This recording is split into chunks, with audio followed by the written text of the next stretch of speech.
आपने आपको किसी ने बताया है ना, बहुत अच्छा बताया। ऐसा लड़का ही नहीं है हमारे पूरे गांव में, एक नंबर का लड़का है, बहुत अच्छा पढ़ा लिखा, सबका सम्मान करने वाला। लेकिन अब लेकिन लग गया ना, लेकिन किंतु परंतु यही गड़बड़ है।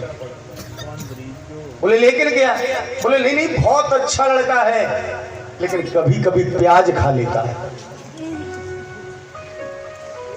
शादी वाले कहेंगे तो इसमें कौन सी बुराई है, आजकल प्याज तो सभी खा लेते हैं। थोड़ी देर फिर बैठाएगा, बातों को घुमाएगा, बोले प्याज का रोज थोड़ी खाता है, बहुत बढ़िया लड़का है, इतना सभ्य है कि दूर से राम राम करता है, प्याज रोज थोड़ी खाता है। बोले फिर? बोले कभी कभी एक आध बार एक आध पैग हो जाए तो खा लेता है उसके साथ में, मतलब वो शराब पीता है। तो बातों को ऐसा घुमाएगा, बोले अरे भैया तुम तो बुरा मान गए, शराब का रोज थोड़ी पीता है, कभी कभी महीने 6 महीने में मन करावे नया छोरा है, कभी बाजार चलो जाए वो पकड़ लावे मुर्गे की टांग तो लगा लेता है एक आध पैग। शादी वाले कहेंगे मतलब वो मीट भी खाता है। बोले भैया तुम तो बुरा मान गए, वो मीट रोज थोड़ी खाता है, ना शराब रोज पिए ना मीट रोज खावे, कभी कभी लड़कों के साथ में मिलके निकल जाता है रात में सड़कों पे तमंचा लगा के, लूट पाट में निकाल मिल जाए पैसा ठीक ठाक तो पकड़ लाता है क्या। शादी वाले मतलब वो चोरी भी करता है। बोले भैया तभी तो हम कहते लड़का बढ़िया है, बेकार में बातें बढ़ गई, ऐसा लड़का तुम्हें नहीं मिलेगा। शादी वाले बोल देंगे फिर जा में अच्छाई कौन सी है सो बताओ, वहीं से लौट जाएंगे, फिर गांव में नहीं आएंगे उसके घर तक। ये हमारा नारद है, तब तो अकेले नारद है, आज घर घर में नारद भरे हैं, कोई नहीं चाहता कि किसी का विवाह हो सके। आज देवर्षि नारद चले और जैसे धीरे धीरे आगे बढ़े तो हिरणाक्ष ने पकड़ लिया, ए बाबा इधर आओ। नारद जी बोले हाँ बताइए। बोले आपको हमसे युद्ध करना पड़ेगा। नारद जी बोले कैसी बात कर रहे हो, हम तो संत हैं, हम युद्ध कहाँ करेंगे, हम तो भजन करते हैं केवल। बोले नहीं युद्ध तो करना पड़ेगा। नारद जी ने कही भैया हम पे लड़वो नहीं आवे, हम पे तो सिर्फ लड़ाए वो आवे। आप कहो तो आपके योग्य कोई योद्धा ले आएंगे।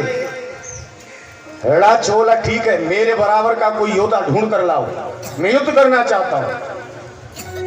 और देवर्षि नारद धीरे धीरे भगवान विष्णु के पास में पहुंच गए। प्रभु आजकल तो संतों की इज्जत ही नहीं रही है,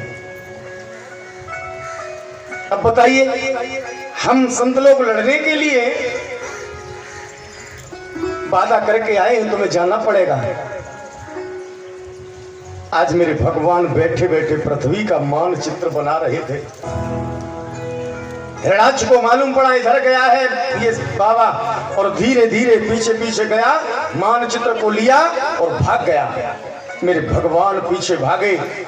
आज मेरे भगवान से युद्ध होने लगा, और जब परास्त हुआ तो चारों तरफ से मलमूत्र एकत्रित कर लिए। बोले भगवान कभी गंदगी में नहीं आ सकते। आज मेरे भगवान ने सूकर का रूप धारण किया है।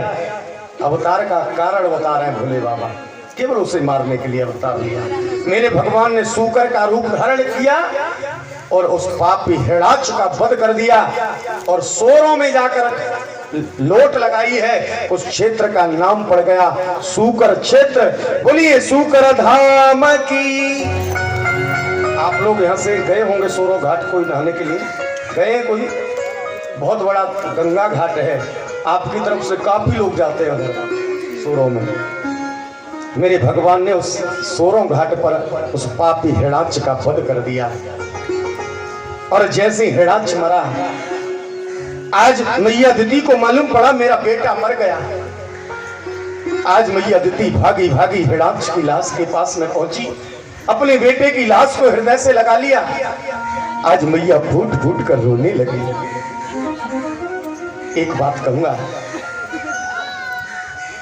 बेटा चाहे कितना भी दुष्ट हो, लेकिन मां की ममता कभी कम नहीं हो सकती है। आज मैया दिति अपने बेटे को हृदय से लगाकर, लाश को हृदय से लगाकर रो रही है। पास में खड़ा है हिरण्यकश्यप, उसका छोटा भाई। आज अपनी मां को समझाता है, बाबरी तू क्यों रोती है? तुझे तो खुश होना चाहिए, तेरे बेटे को मारने स्वयं भगवान आए।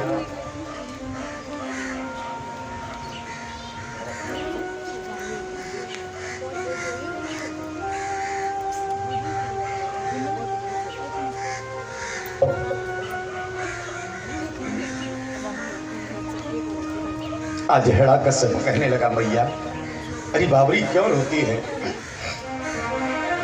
कि जगत के झूठे नाते मैया रोवे मती, जननी रोवे मती। ये तो संसार है, जो इस दुनिया में आया उसे मरना पड़ता है। आज ये तेरा बेटा है, शायद पूर्व जन्म में तेरा पिता भी रहा हो। ये तो दे के नाते हैं मैया, तू बेकार में रो रही है। एक बात और कहूंगा, अपने भाई के मरने का दुख तो उसे भी है कि आज मेरा भाई मर गया, लेकिन अपने हृदय को मजबूत बनाए हैं। ये जब मैंने रोना प्रारंभ कर दिया तो फिर मेरी मां को कोई संभाल नहीं पाएगा। देखो, मां की तो ममता होती है, लेकिन भाई जैसा प्यार दुनिया में नहीं हो सकता। भाई भाई में जो प्रेम होता है ना, वो और किसी भी व्यक्ति में नहीं हो सकता। न बेटे में हो सकता है, न पत्नी में हो सकता।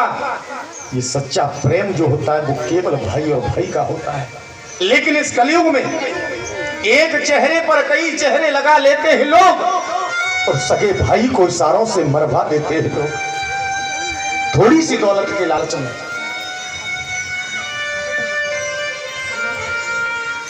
एक मां के द्वारा पैदा हुए, साथ खेलते भाई कभी अलग नहीं हो सकते सज्जनों। दो भाई थे, दोनों भाइयों का छोटे पर साथ साथ रहते थे, खेलते थे।